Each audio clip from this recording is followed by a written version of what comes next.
नमस्कार, मी अभिजित करंडे. माझा विशेषमध्ये आपल्या सगळ्यांचं स्वागत. एकनाथ खडसे यांचे निकटवर्तीय गजानन पाटील 30 कोटीची लाच मागितल्यानं एसीबीच्या ट्रॅपमध्ये अडकले.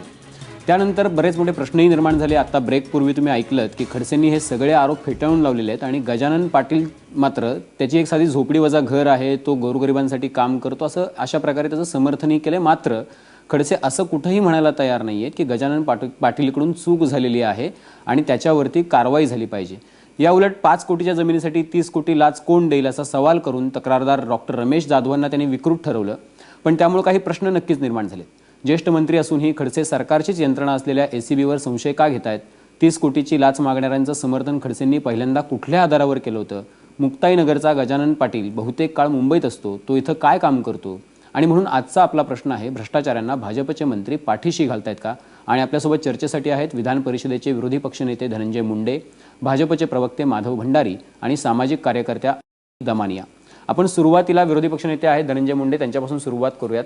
धनंजय मुंडेजी, 3 दिवसांपासून हे सगळं प्रकरण सुरू आहे. खरं तर म्हणजे अपेक्षा अशी आहे की खडसेंनी असं म्हटलं पाहिजे की माझ्या नावाने लाच मागणं हा मोठा गुन्हा आहे आणि मी त्याच्या विरोधात म्हणजे गजानन पाटीलच्या विरोधात अब्रू नुकसानीचा दावा दाखल करणार आहे आणि त्याला कडक शिक्षा होईल याची मी तजवीज करणार आहे. या उलट खडसे साहेब असं म्हणतायत की जो तक्रारदार आहे, जे डॉक्टर रमेश जाधव आहेत, ते विकृत मनोवृत्तीचे आहेत आणि त्यांचे हॅबिच्युअल ऑफेंडर सारखं ते त्यांना ट्रीट करतात की ते कायम अशा प्रकारच्या तक्रारी सगळ्या मंत्र्यांविरोधात, अधिकाऱ्यांविरोधात, सचिवांविरोधात करत असतात. त्याच्यामुळे त्यांच्या विरोधात मी अब्रू नुकसानीचा दावा करणार आहे.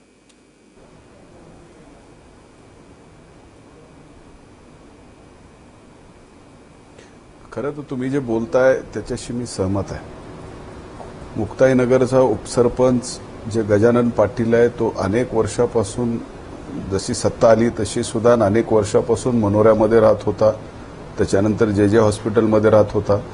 आणि त्या गजानन पाटलांकडून जर लाच घेण्याच्या बाबतीमध्ये काही विषय झाला असेल, एसीबी 8 महिन्यापासून त्यांच्यावर कारवाई करत असेल, 8 महिन्यापासून ट्रॅप टाकला असेल आणि एसीबीला पुरावे सापडल्यानंतर गजानन पाटलांवर कारवाई करण्याचा विषय झाला, त्यांना अटक झाली. आज पुन्हा त्या गजानन पाटलाची बाजू खडसे साहेबांनी घेणं हेच खरं दुर्दैव आहे. जर खडसे साहेब दूध के धुले आहेत तर त्यांनी गजानन पाटलावर योग्य ती कारवाई करावी अशाबाबतचा विषय करून या सर्व चौकशीला सामोरं जाणं हे नाताभाऊच्या स्वभावाचं मी समजू शकतो. पण ज्या पद्धतीनं नाताभाऊनी गजानन पाटलाची या ठिकाणी पाठराखण केली आहे ती अतिशय चुकीचं आहे. यामुळेच कुठंतरी या सर्व प्रकरणामध्ये संशय फार मोठ्या प्रमाणात वाढतोय. ज्या उमेश महाजनांनी या जाधवांची ओळख गजानन पाटलाशी करून दिली, आज पुन्हा ते जे सांगतायत की ही जमीन 5 कोटीची आहे आणि 5 कोटीच्या जमिनीला 25 कोटी लाच कोण देणार? त्याची गव्हर्नमेंट व्हॅल्युएशन जरी 5 कोटी रुपये असली तरी मार्केट व्हॅल्युएशन त्याचं किती आहे हे पण बघायला पाहिजे. आज आमच्या समोर एवढाच विषय आहे की ज्या एसीबीने ही कारवाई केली, ज्या सत्तेतल्या मंत्र्याच्या विरोधामध्ये जो व्यक्ती मंत्र्यांसाठी काम करतो, ज्याचं समर्थन, ओळख, ह्या सगळ्या गोष्टी मंत्र्यांनी मान्य केल्या, तर माझं असं म्हणणं आहे की उद्या चालून एसीबी जी चौकशी करतीये, जे पुरावे गोळा करतीये, ते पण बरोबर राहतील का त्यांना सुद्धा नष्ट केलं जाईल. कारण शेवटी आज हे सांगतायत की 19 तारखेला याचा निकाल लावला, 19 फेब्रुवारीलाच आम्ही हे रिव्ह्यू पिटिशन फेटाळलं. ते 19 तारखेला फेब्रुवारीच्या फेटाळलं का आत्ताच्या या महिन्यामध्ये कुठल्या तारखेला हे प्रकरण बाहेर आल्यानंतर फेटाळलं, याची सुद्धा चौकशी एसीबीकडून होणं आवश्यक आहे. नाहीतर काय होईल की आता कुठंतरी प्रकरण बाहेर आलं, शेवटी पुरावे सगळे मंत्र्यांकडेच आहेत आणि पुरावे द्या म्हणतायत, तर सगळे पुरावे त्यांच्याकडेच आहेत. ते प्रकरण रिव्ह्यू पिटिशन त्यांच्याकडेच होतं. 8 महिन्यापासून जर हा व्यवहाराची चौकशी चालू आहे आणि 8 महिन्यापासून व्यवहाराची चौकशी चालू असताना अचानक ज्यावेळेस प्रकरण बाहेर आलं, नक्कीच एसीबी कारवाई करते, त्यावेळेस सांगितलं जातं की 19 फेब्रुवारीला हे रिव्ह्यू पिटिशन निकाली काढलं. हे बरोबर नाही. याच्यात फार मोठा घोटाळा आहे आणि असे गजानन पाटील किती फिरतायत याची सुद्धा चौकशी एसीबीनं करणं आज गरजेचं आहे. नक्कीच अतिशय महत्त्वाचा मुद्दा आहे की असे किती गजानन पाटील फिरतायत. माधव भंडारीजी, तुम्ही सगळे आरोप गेल्या 2-3 दिवसांपासून ऐकताय. खरं तर पहिल्यांदाच भाजपचे नेते खडसेंसाठी समोर येऊन बोलतात. याच्या आधी चिक्की प्रकरणात असेल किंवा विनोद तावडेंच्या डिग्री प्रकरणात असेल, अगदी दुसऱ्या-तिसऱ्या दिवशी प्रेस कॉन्फरन्स घेऊन 2-2 नेत्यांनी याबद्दलची स्पष्टीकरणं दिली होती. यात कसं काही घोटाळा नाही हे स्पष्ट केलं होतं. खडसेंबद्दल तसं होताना पण दिसत नाहीये. आणि दुसरी गोष्ट की सकृत दर्शनी एखादा एसीबीचा ट्रॅप जेव्हा होतो त्यावेळेला तो पुराव्याशिवाय होत नाही. असं असताना सुद्धा खडसे हे कायम नाकारतात किंवा ते संशय व्यक्त करतात एसीबीच्या कारवाईवरती. हे कसं काय होतं?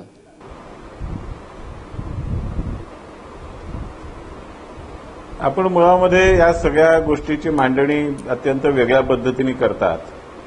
ही चर्चा सुरू करण्यापूर्वी अर्धा तास आपण जी खडसे साहेबांची मुलाखत दाखवली, त्या मुलाखतीमध्ये खडसे साहेबांनी पुन्हा पुन्हा हे सांगितलं की गजानन पाटील जर दोषी असेल तर त्याची पूर्ण चौकशी होऊ द्या, त्याच्यावर जी कारवाई व्हायची असेल ते होऊ द्या.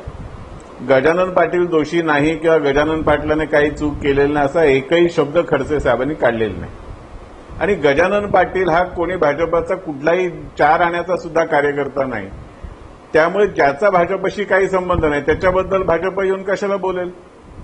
मुद्दा असा आहे की गजानन पाटील हा मेळसांगवे गावचा 5 वर्ष उपसरपंच राहिलेला आहे, कृषी उत्पन्न समितीचा मुक्ताईनगरचा संचालक राहिलेला आहे. दुसरी गोष्ट, खडसे साहेब स्वतः असं म्हणतात की तो कार्यकर्ता आहे आमचा, तो माझ्या निकटवर्तीय आहे, तो माझ्याकडे येतो. तिसरी गोष्ट महत्त्वाची की त्याच्या मुलाच्या लग्नासाठी खडसे साहेब आणि सचिव दर्जाचे 4-5 अधिकारी तिथं मुक्ताईनगरमध्ये जातात. तर या सगळ्या गोष्टी तुम्हाला संशयास्पद किंवा या सगळ्या गोष्टींचा काही तुम्हाला त्याच्याशी संबंध असं वाटत नाही?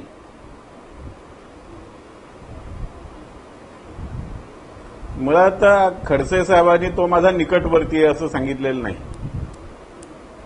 तो उपसरपंच होता 8 वर्षापूर्वी, 9 वर्षापूर्वी. बाजार समितीवरती होता, त्याला सुद्धा काही वर्ष उलटून गेलेली आहे. आणि जेव्हा खडसे साहेब एकट्याच्या आहेत त्या दिवसाचं आपण जर डायरी काढून बघितली तर त्या दिवशी खडसे साहेब आणखीन 10 जणांच्या घरी लग्नाला गेले असतील. खडसे साहेब जेव्हा एखाद्या गावामध्ये लग्नाला जातात त्याबरोबर त्यांचा सरकारी ताबा असतो, त्याच्यामध्ये आणखीन 2-3 अधिकारी असतात. ते जाणाऱ्या अधिकाऱ्यांना आपण कुणाच्या लग्नाला जातो हे माहीत नसतं. त्यामुळे लग्नाला गेले, खडसे साहेब लग्नाला गेले, दिवसभरामध्ये 10, 15, 20 लग्नांना जेव्हा ते जातात तेव्हा तो काही पुरावा होत नाही. मतदारसंघामधल्या नागरिकांच्या लग्नाला जाणं हे सर्व राजकीय पक्षाचे नेते हे मोठ्या संख्येने करत असतात आणि त्यांना त्यांची त्या मतदारसंघातली गरज म्हणून करावं लागतं. याच्यामधून त्यांचा गजानन पाटील हा खडसेंचा निकटवर्तीय होतं अशा तऱ्हेचं वातावरण निर्माण करणं हा अत्यंत अपप्रचाराचा प्रकार आहे. ठीक आहे, विरोधी पक्षनेते धनंजय मुंडेंना बोलायचं. मुंडेजी,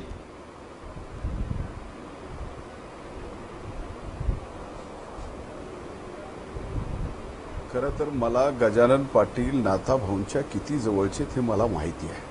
त्यामुळं कृपा करून भंडारी साहेबांनी गजानन पाटील हे नाथाभाऊंच्या जवळचे नाहीत हे नाथाभाऊंनी मान्य केल्यानंतर सुद्धा ते खोडणं बरोबर नाही. नाथाभाऊंनी हे मान्य केलंय की गजानन पाटलांना मी ओळखतो. ते मुक्ताईनगर विधानसभा मतदारसंघातले पेशंट जे येतात त्यांचे ते विलाज करतात. ते भारतीय जनता पार्टीचे त्यांच्या गावच्या पॅनलमधून निवडून आलेले उपसरपंच आहेत. पूर्वी ज्यावेळेस मार्केट कमिटी मुक्ताईनगरचे ते संचालक होते त्यावेळेस मुक्ताईनगर मार्केट कमिटी जी भाजपचा पॅनल आला होता निवडून त्याचे ते संचालक होते. त्यामुळे ते भाजपच्या संबंधित नाहीत.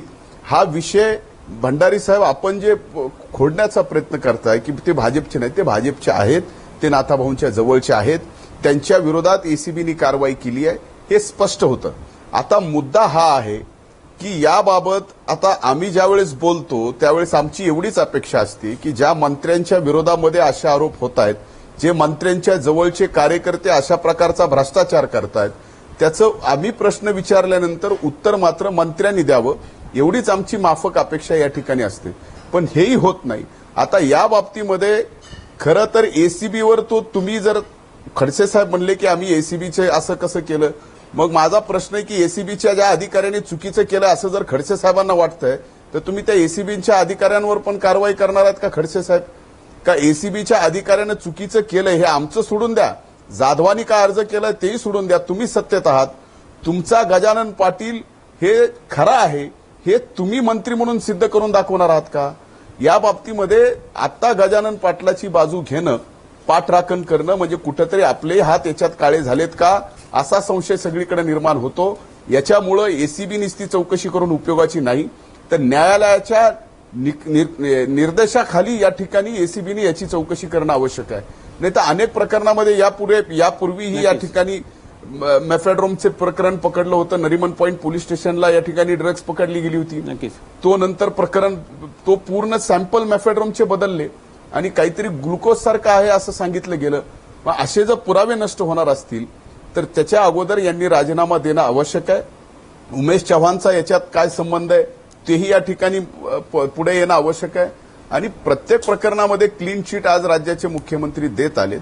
तर या प्रकरणातही एसीबीने एवढी मोठी कारवाई केलेली आहे. महसूल मंत्र्यांच्या संबंधित एक विषय भ्रष्टाचाराचा समोर आलेला आहे. याच्या बाबतीत राज्याच्या मुख्यमंत्र्यांनाही खुलासा करणं आवश्यक आहे. नक्कीच मुख्यमंत्र्यांनी खुलासा करणं आवश्यक आहे, कारण ज्या वेळेला एसीबीच्या चौकशी झालेल्या आहेत इतर नेत्यांच्या विरोधात आणि ज्यावेळेला मुख्यमंत्री स्वतः विरोधात होते त्यावेळेला त्यांनी याबद्दलचा जोरदार भूमिका मांडलेली आहे. मी येतोय माधव भंडारीजी, मी तुमच्याकडे पण येतोय. माझ्यासोबत आता अंजली दमानी आहेत. दमानी मॅडम, तुम्ही बघितलं की सगळं कसं हे वातावरण जे आहे ते 3 दिवसांपासून खडसेंच्या बहुतेक संशयाचं वातावरण निर्माण झालेलं आहे आणि आज खडसेंनी स्वतः सांगितलं की चौकशी व्हायला पाहिजे आणि चौकशीतून काय ते सत्य बाहेर येईल. मात्र जी जमीन खडसे साहेब जे सांगतायत की 5 कोटीची जमीन आहे, जी की 30 कोटी लाच कोण देईल. खरं तर अंबरनाथमध्ये म्हणजे अगदी मुंबईला लागून असलेलं अंबरनाथ, तिथं ज्याला 37 एकर जमीन असते त्याला त्याची बाजारभावाची किंमत आणि तिथं मिळणारा नफा याचा जर मेळ साधला तर ती 30 कोटीची लाच मागणं हे स्वाभाविक आहे. म्हणजे त्याच्यामध्ये काही फार हे नाहीये. नाही, मुळात म्हणजे मला असं वाटतं की आत्ताच्या घटकेला आपण जर अँटी करप्शन ब्युरोच्या चौकशीकडे गेलो तर गजानन पाटलांची चौकशी करणं ठीक आहे, पण एकीकडे जर जाधव त्यांनी पत्रात लिहिलेलं आहे की मला ही जी लाच आहे ही देण्यासाठी OSD स्वतः म्हणजे उमेश जे आहेत ते स्वतःच जर त्यांनी सांगितलं आहे की तुम्ही गजानन पाटलांना भेटा, तर उमेश महाजनांची चौकशी करणं अतिशय गरजेचं आहे. त्याबरोबर ते कोणाचे आहेत OSD, तर एकनाथ खडसेंचे. जर इन्क्वायरी व्हायची असेल तर त्या इन्क्वायरीची सुरुवात कुठून व्हायला हवी हेही पहिलं डिटर्मिन करायला हवं, कारण गजानन पाटील काही एकटे सांगणारे नाही आहेत. त्यांच्यात जर उन्मेष महाजनांचं नाव असेल तर त्या नावाची सुद्धा चौकशी झाली पाहिजे. इंटरोगेशनसाठी खडसेंना सुद्धा बोलवलं पाहिजे. खडसेंबद्दल बोलू. आत्ताच्या घटकेला आपण 2च दिवसापूर्वी एक ती जी स्टोरी बघितली की खडसे सरळ सरळ आत्ता छगन भुजबळांचं जे बंद पडलेलं METचं काम होतं, जिथे काही एक नव्हतं, अचानक गेले 3 महिन्यात कोर्टात केस चालू असताना सुद्धा तिथे फुल स्विंग नाशिकला काम सुरू होतं. हे सरळ सरळ साथ आहे त्यांची. ते काय करतात याची इन्क्वायरी जर करायची झाली तर अनेक गोष्टीत इन्क्वायरी करायला पाहिजे. एवढंच नाही तर त्यांचे दोन्ही जावई यांच्याकडे अचानकपणे म्हणजे एका जावयाकडे 5 सिरीजची BMW येणं आणि दुसऱ्या जावयाकडे ही भली मोठी लिमो असणं. आता ही लिमो जी आहे याच्यावर जर तुम्ही कॅमेरा घेतलात तर तुम्हाला कळेल की ही लिमो कायद्याने परमिटेड नाही आहे आणि ही जर कुठेही मिळाली महाराष्ट्रात तर ती ताबडतोब सीज करण्यात येते. असं असताना या लिमोबद्दल कोणी काही का करत नाही आहे याच्यात त्याचे तर जर कोणी इंटिरियर्स बघितले, अनफॉर्च्युनेटली ही आत्ता ब्लॅक अँड व्हाईट पिक्चर्स आहेत, ही जर कोणी कलर्ड पिक्चर्स बघितली तर असं आपल्याला कळेल की ही लिमो आत्ताच्या घटकेला डॉक्टर प्रांजलच्या नावावर आहे, पण रजिस्टर्ड ॲज एन LMV. तो जर मला माधव भंडारींना हाच प्रश्न विचारायचा आहे की जर खरंच भाजप चांगलं काम करत असेल तर उद्या सकाळी ह्या लिमोझिनची चौकशी होईल का, आणि लिमोझिन फक्त अँबॅसेडर लिमोझिन अलाउड आहेत, आणि हे जर खरं असेल तर ह्या सोनाटा लिमोझिनची ताबडतोब सीज करून त्याला सरकार जमा करण्यात येईल का खडसेंचा जावई आहे म्हणून त्याला तसंच सोडण्यात येईल. एवढंच नाही तर आता ज्या ज्या गोष्टी झाल्यात, म्हणजे आपण बघितलं त्यांची मुलगी जिला बँकेचं काही एक ज्ञान नाही आहे, ती एका मध्यवर्ती बँकेची चेअरमॅन होते मागच्या वर्षी, आणि या वर्षी त्यांच्या मिसेस सुद्धा महानंदच्या अध्यक्षपदी, म्हणजे कोणीही त्यांना कॉम्पीट सुद्धा करत नाही. म्हणजे कुठेतरी त्यांनी त्यांचं साम्राज्य जळगावात बनवून ठेवलंय की काय असं वाटतं. आता मुद्दा जर तुम्ही म्हणत असाल भ्रष्टाचाराचा, तर हे सगळा हा जो पैसा आलाय हा कुठून आलाय ह्याची सुद्धा चौकशी अँटी करप्शननी करायला हवी. नाही, मुद्दा आता गजानन पाटीलशी संबंधित असल्यामुळं खरं तर हे थोडंसं विषयांतर होईल, या विषयाला धरून होणार नाही. पण माधव भंडारीजी, मी पुन्हा एकदा तुमच्याकडे येतो. त्याचं कारण असं आहे की आता ज्या पद्धतीनं धनंजय मुंडेंनी असतील किंवा अंजली दमानी यांनी त्यांची जी बाजू मांडलेली आहे की खडसेंना म्हणजे ज्या वेळेला तुम्ही विरोधात होता त्या वेळेला खुर्च्या खाली करण्याच्या घोषणा किंवा खुर्च्या खाली करण्याची मागणी तुम्ही केली होती. म्हणजे अजित पवारांना तर 70-73 दिवस मंत्रिपद सोडून बाहेर बसावं लागलं असतं.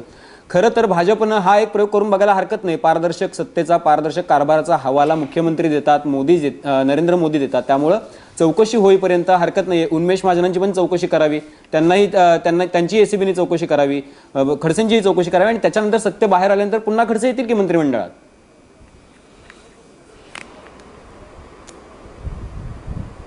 आता आपण जे काही सुचवता आहात त्याच्यामध्ये अँटी करप्शन ब्युरोची चौकशी कोणी थांबवलेली नाही.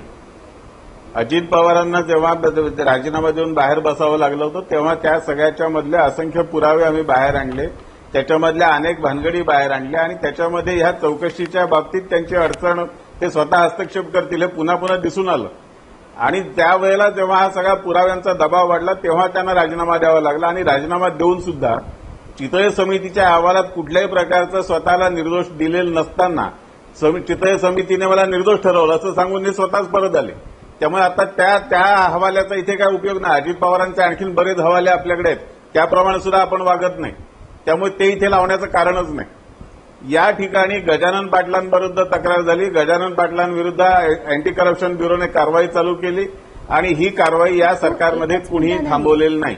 एवढा एकच मुद्दा सरकारमधल्या सर्वांचे इरादे स्वच्छ आहेत, स्पष्ट आहेत हे दाखवण्यासाठी पुरेसा आहे. जर सरकारला कुणाला पाठीशी घालायचं असतं, जर कुणाला वाचवायचं असतं तरी अँटी करप्शन ब्युरोची चौकशी चाललीच नसती, पण ही चालू आहे आणि ही कोणी थांबवलेली नाही.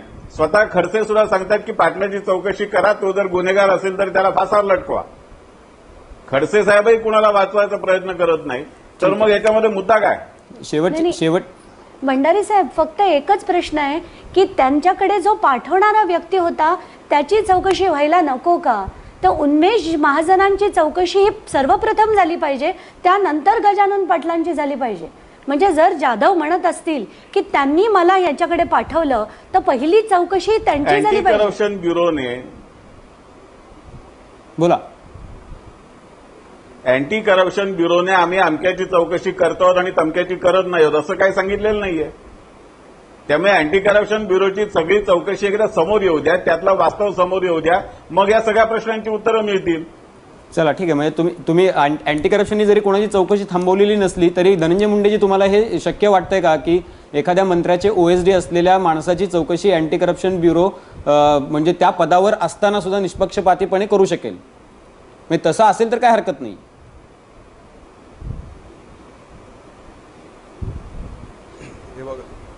हे बघा, एकतर OSD उमेश महाजनांची चौकशी ही व्हायला पाहिजे.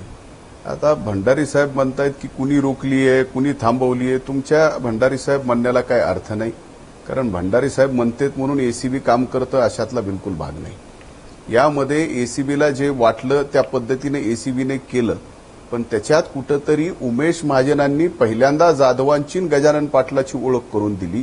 व्यवहार तुम्ही गजानन पाटलाशी करा अशा संबंधितला विषय समोर आला. त्यावेळेस उमेश पाटलाची चौकशी अँटी करप्शन ब्युरोनी पहिल्यांदा करणं आवश्यक आहे. आता यापूर्वीही अँटी करप्शन ब्युरोकडे या मंत्रिमंडळातल्या काही मंत्र्याची प्रकरणं गेली ना, पण अँटी करप्शन ब्युरोनी एवढ्या तत्परतेने कुठलाही कारवाई केली नाही. ही कारवाई केली तर आमचं म्हणणं केली तर उमेश पाटलापासून करावी. ज्या अंजलीताई म्हणतायत ते अगदी बरोबर आहे, पण हे उमेश पाटलापर्यंतच विषय आहे का? यापूर्वी त्या निकालाच्या संबंधित काय काय निर्णय दिले, काय काय नाही दिले, हे फाईल सगळ्या मंत्र्यांकडे आहेत. मग आता ह्या मंत्र्यांनी जर त्या खात्यात तिथं राहून या पद्धतीची चौकशी अँटी करप्शन ब्युरो तरी कसं करेल? आणि दुसरीकडे हे अँटी करप्शन ब्युरोच्या चौकशीवर सुद्धा संशय व्यक्त करतात. विरोधात असताना तुम्ही अँटी करप्शन ब्युरोची चौकशी लावा असं म्हणतात. सत्तेत आल्यानंतर स्वतःच्या स्टाफची चौकशी करायची म्हणलं की आपल्याला संशय निर्माण होतो. ही भूमिका घेऊन जमणार नाही. जर नाथाभाऊ या ठिकाणी स्वच्छ असतील तर उमेश महाजनांपासून गजानन पाटलाची ही सगळी चौकशी अँटी करप्शन ब्युरोनी करणं गरजेचं आहे. आणि याच्यात न्यायालयाला जर इंटरव्ह्यू करावं लागलं तर न्यायालयाने इंटरव्ह्यू करून न्यायालयाच्या निर्देशाखाली या ठिकाणी ही चौकशी होणं आवश्यक आहे. नक्कीच. तरच खरंच तुम्ही वेगळे आहात, तुमचा कुठंतरी या ठिकाणी संबंध नाही हे स्पष्ट होईल. शेवटचा 1 मिनिट राहिलेला. माधव भंडारीजी, मला तुमच्याकडे यायचं आहे की आता खरं तर ACBचं कौतुक केलं पाहिजे की खडसेंशी संबंधित असलेला माणूस कुणीतरी खडसेंच्या नावावर लाच मागतोय म्हणून ACBने ट्रॅप लावला आणि गजानन पाटील पकडला गेला. आता त्याच्यानंतर त्याच्यामध्ये उन्मेष महाजनांचं नाव जर समोर येत असेल तर तुम्ही स्वतःच मागणी केली पाहिजे की या सगळ्या गोष्टीमधलं सत्य बाहेर येण्यासाठी आणि खडसेंच्या भोवती जे संशयाचा धोका निर्माण झालाय ते दूर होण्यासाठी उन्मेष महाजनांची चौकशी करून टाका.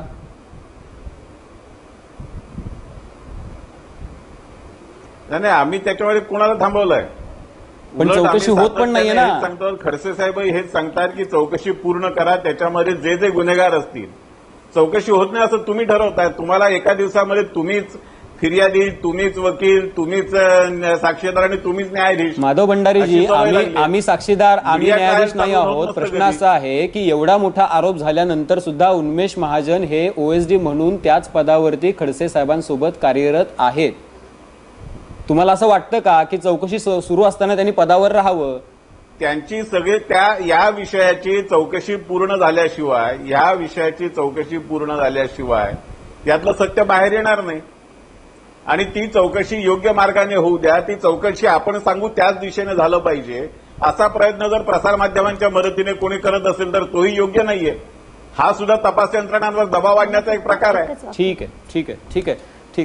एक शेवटचे 30 सेकंद. अगदी मला फक्त एकच वाक्य म्हणायचं की आजचं तुमचं भ्रष्टाचारांना भाजपचे मंत्री पाठीशी घालतायत का म्हणण्याच्या ऐवजी त्यांना पुढे करून भ्रष्टाचार करतायत का असा प्रश्न असायला हवा होता. एवढंच मला म्हणायचं होतं. चला ठीक आहे. मुख्य मुद्दा असा आहे की संशयाचं धुकं जे आहे ते कायम आहे. म्हणजे विषय जरी काही असला तरी मुद्दा असा आहे की आत्ता या क्षणाला स्वच्छ आणि पारदर्शक कारभाराचा हवाला ज्या नरेंद्र मोदींनी दिलेला आहे किंवा स्वतः देवेंद्र फडणवीसांनी तसा हवाला देऊन हे सरकार सत्तेत आलेलं आहे. विरोधकांच्या घोटाळ्यांचा भांडवल करून हे सरकार सत्तेत आलेलं आहे. त्याच्यामुळे जबाबदारी भाजपवरती जास्त आहे की त्यांनी स्वतःला या अग्निपरीक्षेतून त्यांना जावं लागेल. ज्या नेत्यांवरती किंवा त्यांच्या अधिकाऱ्यांवरती जर भ्रष्टाचाराचे आरोप असतील तर त्यांना चौकशीला सामोरं जावं लागेल. हे मात्र म्हणजे ही गंमत मला कळत नाहीये की ओएसडी म्हणून उन्मेष महाजन काम करत राहतील पण त्यांची चौकशी करायला आम्ही एसीबीला थांबवलं नाहीये. हे लॉजिक जे आहे ते लॉजिक सामान्य माणसाला सुद्धा, रस्त्यावरच्या माणसाला सुद्धा पटणारं नाहीये. माध्यमांना काय वाटतं हा आणखी वेगळा विषय आहे. आशा करूयात की देवेंद्र फडणवीस याबद्दलचा योग्य तो निर्णय घेतील. कारण जरी प्रकरण खडसेंच्या महसूल मंत्री खडसे आहेत आणि त्या संदर्भातलं असलं, महसूल खात्याच्या संदर्भातलं असलं आणि त्या संदर्भातून लाच जरी मागितली गेली असली तरी ती कारवाई देवेंद्र फडणवीस यांच्या गृह खात्याच्या अखत्यारीत असलेल्या एसीबीने केलेली आहे. त्यामुळे हा सगळा योगायोग आहे का याचाही संशय किंवा याचीही चर्चा एक वेगळी कुजबूज सुरू आहे. आपल्या सगळ्या मान्यवरांनी आज खरं तर आपल्याला वेळ थोडा कमी होता पण या तुम्ही वेळात वेळ काढून इथे आलात त्याबद्दल धन्यवाद. आणि या विषयावरती आपण उद्या परवा ज्या घडामोडी होतील त्याच्यावरती नजर ठेवून असणार आहोत. तुम्ही कुठेही जाऊ नका, पाहत राहा एबीपी माझा.